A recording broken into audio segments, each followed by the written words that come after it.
Hi, water sign, Cancer, Scorpion, Pisces. This is your gem in year tar reader. So, water sign, alamin natin ang mga sitwasyon na na-encounter or may encounter mo.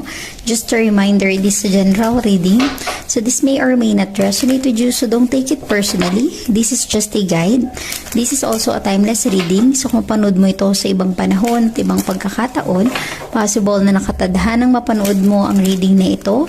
Maaaring mga advice and messages na mapupull out natin ay makatulong sa iyong sitwasyon. Also, please like, share, comment, and subscribe for more videos. Water sign, Cancer, Scorpion, Pisces, salamat sa pagsuporta at pagsubaybay sa ating channel. Na-appreciate ko lahat ng comments and messages nyo sa ating videos. Water sign, Cancer, Scorpion, Pisces, give me your energy. Water sign. You have the Two of Wands, a fire sign.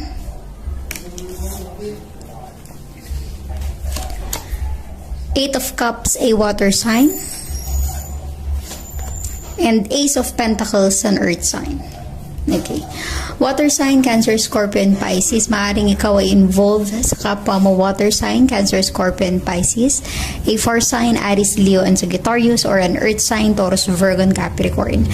Okay. Water sign, I'm getting here. Maaaring sa sitwasyon mo ngayon, para bang plano mo na i-pursue yung passion mo, yung goal mo, yung matagal mo nang gustong gawin sa buhay. Maaaring ang iba sa inyo may plano magtrabaho sa ibang lugar or sa ibang bansa.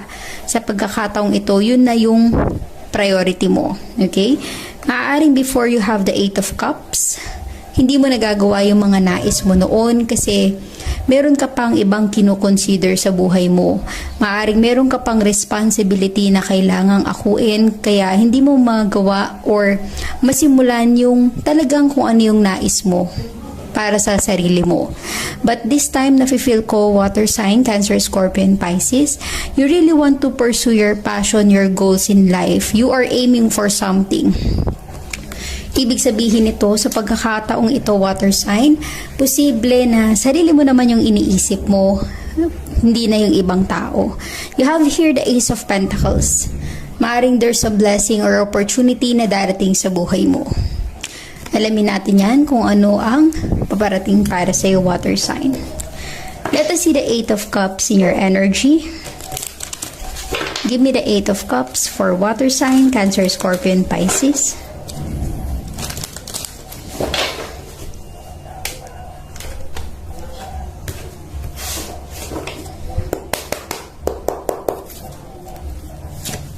You have the Tower. Okay. Ibig sabihin nito, water sign, there's a sudden change na maaaring nangyari sa buhay mo na naging dahilan kung bakit meron kang binitawan. Okay? Meron kang iniwan. Meron kang nilet go. May biglaang pagbabago sa buhay mo. Maaaring ito yung reason kung bakit na-realize mo na siguro sarili ko naman yung unahin ko. Something like that, water sign, Cancer, Scorpion, Pisces. Because I'm getting here with the Eight of Cups, yung para bang you are moving away from a sad situation. Diba? Hindi ka na masaya kasi hindi mo naman nagagawa yung nais mo, yung gusto mo sa buhay. Maaaring ang iba sa inyo, kino-consider pa yung gusto ng ibang tao sa paligid, yung pamilya mo, kamag-anak mo, or partner mo. Resonate as it is. Pero hindi mo magawa yung nais mo para sa sarili mo kasi iniisip mo yung ibang tao. Okay? Ibig sabihin nito, water sign, the Tower energy. Maaaring may nangyaring pagbabago sa buhay mo, sa inyo, sa pamilya, na nagpamulat ng katotohanan para sa iyo, na nagpa-realize sa iyo na sundin mo naman kung ano yung nais mo, 'di ba? Hindi naman 'yun pagiging makasarili. Ibig sabihin niyan, you can still pursue your passion while you are helping other people around you. 'Di ba? Gawin mo naman na maging masaya yung buhay mo. Hindi yan selfish. Unahin mo naman yung sarili mo sa pagkakataong ito. Because the Tower energy, lagi yang may purpose, may dahilan kung bakit na-encounter yan. Maaring may nangyaring pagbabago sa sitwasyon mo at yun yung nagpamulat sa'yo sa katotohanan. Or nagbigay sa'yo ng realization sa sitwasyon mo, water sign, Cancer, Scorpion, Pisces. Let us see the Two of Wands in your energy. Give me the Two of Wands for water sign, Cancer, Scorpio, and Pisces.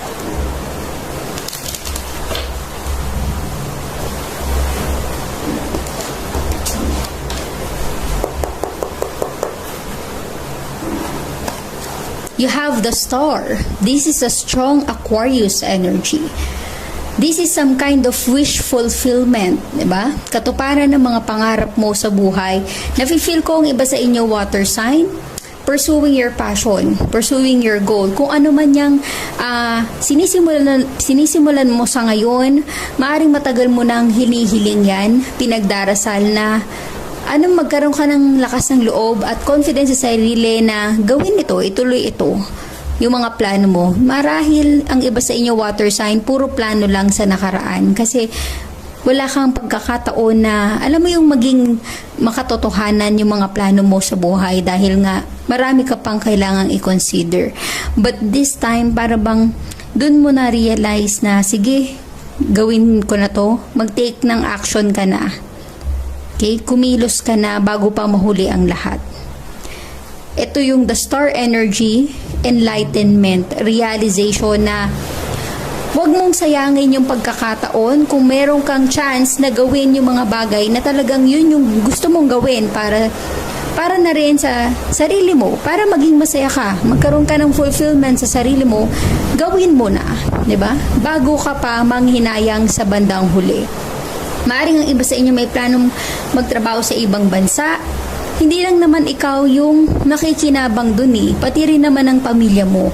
So, wag mong iisipin na pag pinursu mo yung passion mo or tinuloy mo kung ano yung gusto mo, makasarili ka na agad. No. Kasi minsan, mas maganda na gawin mo yung mga bagay na kung saan magiging masaya ka. Kasi tuloy-tuloy yung blessing na darating, hindi ka stress sa sitwasyon kasi gusto mo yung ginagawa mo. Kaysa naman ipinipilit mo yung sarili mo sa isang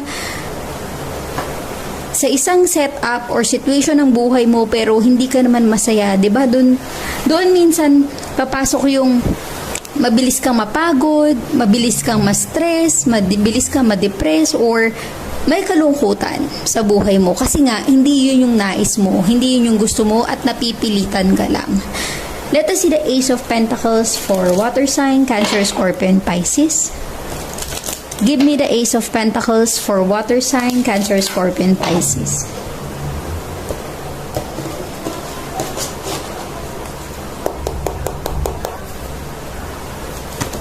You have the World. Change in your life. There will be a change in your situation, water sign. I'm really getting here yung pagbabago na yan dahil yan sa blessing or opportunity na darating sa buhay mo. Be ready. Kung ano man itong opportunity na ito, wag mong sayangin yung pagkakataon. Kung alam mo, water sign, na ito yung matagal mo nang inaantay, take this chance.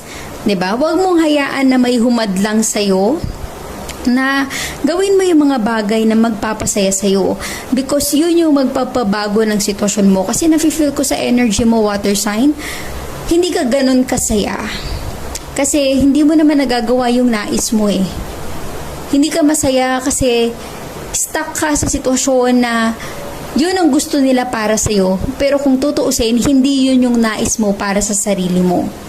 So, kung mabigyan ka ng pagkakataon, water sign, with the Ace of Pentacles, an opportunity or blessing na magawa mo kung ano yung nais mo, kung ano yung magpapasaya talaga sa'yo, take action about it. Okay? The World energy, this will help you change your situation. Makakatulong ito para magkaroon ka ng pagbabago sa buhay mo, water sign. Claim it. So let us get more clarification, message, clarity, energies for water sign, Cancer, Scorpio, and Pisces.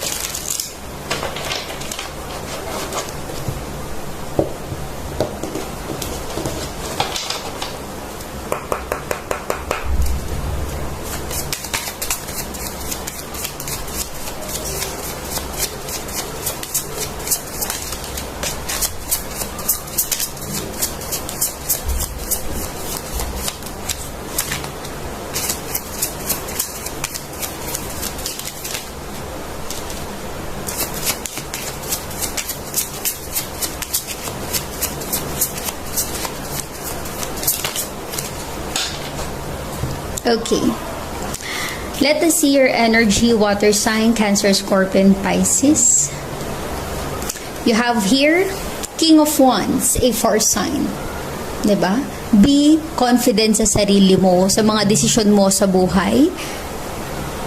Ibig sabihin nito, take control, take in charge sa kung ano yung nais mo na patunguhan ng buhay mo. Ikaw dapat yung may say at hindi ang ibang tao. King of Wands. Be confident sa sarili. You have here the Eight of Pentacles, an earth sign, making an effort. Diba? Take action, do something if you want to change your situation, water sign. Cancer, Scorpion, Pisces. Diba? Kung meron kang gustong gawin sa buhay mo, simulan mo na, gawin mo na. Mag-invest ka na, mag-effort ka na. Para wala kang panghinayangan sa bandang huli. You have the Eight of Swords and air sign. Maaring sa ngayon ang iba sa inyo water sign.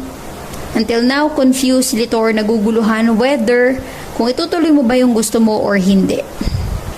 Para bang may pag-aalinlangan sa iyong energy water sign.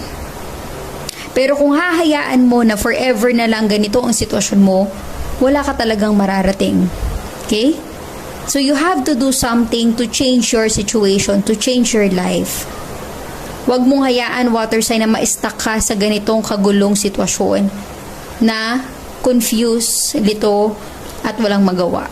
You have the Four of Pentacles, an earth sign. Diba? Nafe-feel ko ang iba sa inyo water sign, para bang may gustong kang gawin pero hindi mo magawa, like the Four of Pentacles. Yung mga pangarap mo, you are holding on to it pero hindi ka pa nagtitake ng action. Walang improvement. Marahil lang iba sa inyo maraming kino-consider tungkol sa pera, tungkol sa pagkakataon or sa oras, sa time mo, 'di ba? Kaya hindi mo matuloy yung mga nais mong gawin kasi marami ka pang iniisip sa buhay. Maaaring iba sa inyo nagsisave para magawa yung gusto mong gawin, nag-iipon. Possible na kulang pa yung ipon kaya hindi mo pa na itutuloy yung nais mong ituloy sa buhay. You have the Devil. This is a strong Scorpio energy. Water sign, huwag mong hayaan na pigilan ka ng takot, pag-aalinlangan. Kasi kung talagang may goal ka, for example, meron kang career na gustong i-pursue, meron kang work na gusto mo ng sa social media, 'di ba? Ang iba sa inyo baka nagre-reels. Like the devil energy, wag kang mag-doubt sa kakayahan mo. Wag kang ma-intimidate kahit gaano pa kadami ang kakompetensya mo. Kung yun talaga yung nais mo, work hard for it, water sign. Di kalaunan, may mararating ka rin sa buhay mo. Okay? Wag kang magpa-apekto sa negative energy around you. And you have the Six of Wands, a fire sign. Posible na you will gain victory and success, recognition in time. So kung ituloy mo yung mga plano mo sa buhay, kasi yun yung gusto mo, yun yung magpapasaya sa'yo, yung pagbabagong magaganap sa iyong sitwasyon, water sign, ay magdudulot ng victory para sa'yo kasi yun yung matagal mo nang pinapangarap at unti-unti mo na yung nagagawa, nakukuha at nakakamit. Let us get more energies for water sign, Cancer, Scorpion, Pisces.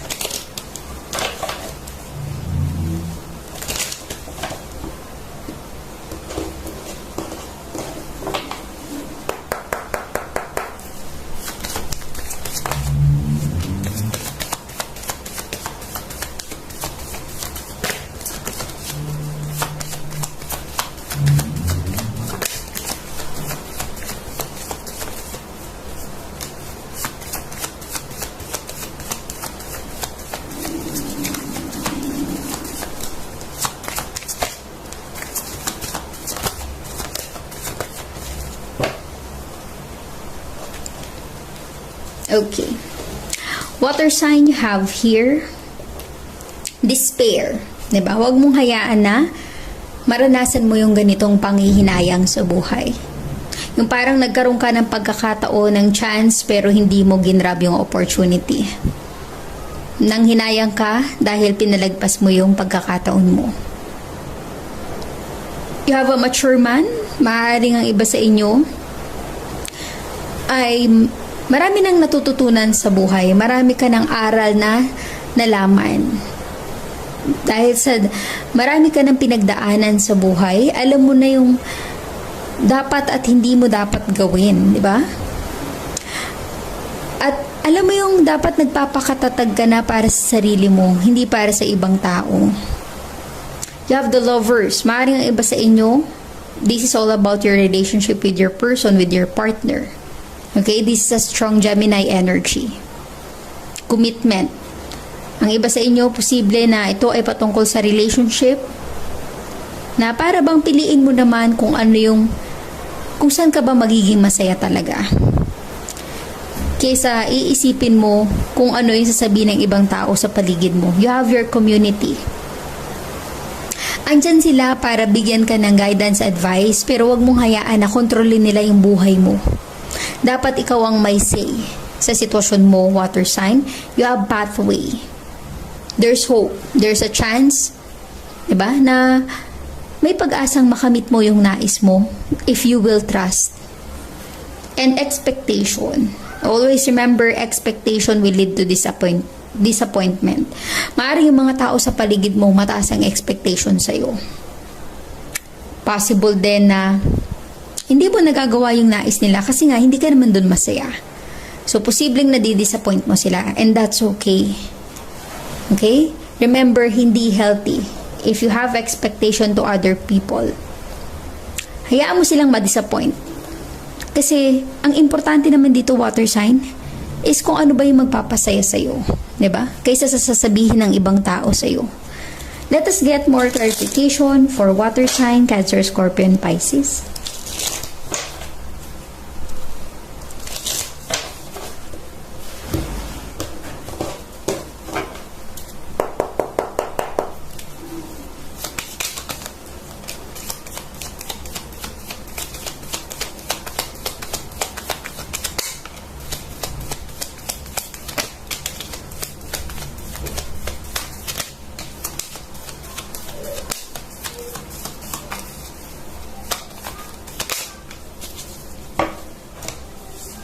Okay.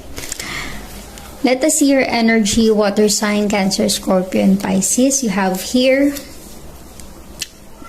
the Emperor. This is a strong Aries energy. Take control, take in charge. Diba? That is your life. So you have to be the Emperor sa story ng buhay mo. You have the Hierophant. This is a strong Taurus energy. Commitment. As long as tama yung ginagawa mo, wala kang tinatapakan na iba, ituloy mo yung mga plano mo sa buhay. Okay? Nafe-feel ko na mabibigyan ka pa rin ng guidance. You have the Temperance. This is a strong Sagittarius. Maaring ang iba sa inyo patiently waiting for the right time and the right opportunity. You have the Queen of Wands, a 4 sign. Possible ang iba sa inyo breadwinner, solo parent, single parent, pero still, hindi ka nawawalan ng pag-asa. Still hoping to take an opportunity to pursue your goals in life. You have the 5 of Swords, an air sign. May conflict. Ibig sabihin nito may mga taong maaaring hindi sang-ayon sa mga nais mo. Do not mind them. Hayaan mo sila. Okay? You have the King and Queen. Diba? King and Queen of Pentacles, an earth sign. Maaaring ang iba sa inyo makakahanap ng makakapartner. Someone na makakatulong para maabot mo yung mga pangarap sa buhay. Nafe-feel ko na yung person na ito, na connected sa iyo, water sign, posible na pareho kayong healthy for each other. Pareho kayong matutulungan ang buhay ng isa't isa. Maaring pareho kayo ng goals in life. Resonate as it is, water sign. Alam mo kung sino yung tinutukoy ko. Let us see, Angel Guide, give me some message, advice for water sign, Cancer, Scorpion, Pisces.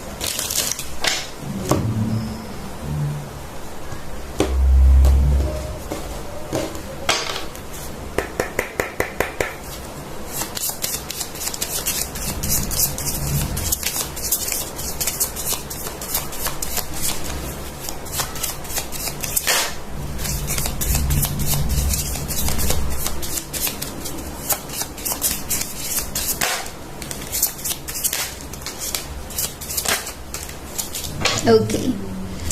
Let us see. Advice for you, water sign, you have here. Be assertive. Like the Emperor energy, be confident sa sarili. Huwag ka matakot na gawin yung mga bagay na nais mong gawin para sa buhay mo. You have a no answer? It's okay. This will lead you to a right direction. You have to let go kung ano yung kailangan mo nang i-let go. Take action, diba? Do something. Pursue your passion, pursue your goals in life. You have success in your energy. Nakita natin kanina, you have also victory. And there's always a perfect timing. Tamang panahon at tamang pagkakataon. Huwag ka lang mawalan ng pag-asa. So thank you, water sign, Cancer, Scorpion, Pisces. Please like, share, comment, and subscribe for more videos. Thank you, water sign.